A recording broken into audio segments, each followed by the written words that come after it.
বনের জমি কিভাবে দখল করা হচ্ছে আর কারাই বা দখল করছেন, আমাদের অনুসন্ধানে উঠে এসেছে এমনই একজন বন খেকোর নাম।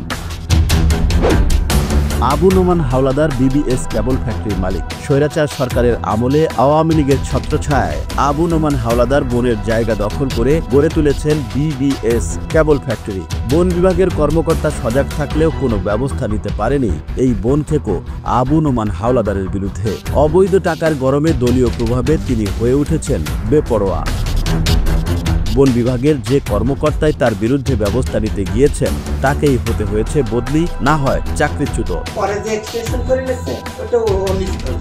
বন আদালত গাজীপুরে বনের জমি দখল করায় তার বিরুদ্ধে একটি মামলাও হয়েছিল, কিন্তু আওয়ামী লীগ সরকারের সাথে সখ্যতা থাকায় মামলার কোনো অগ্রগতি হয়নি।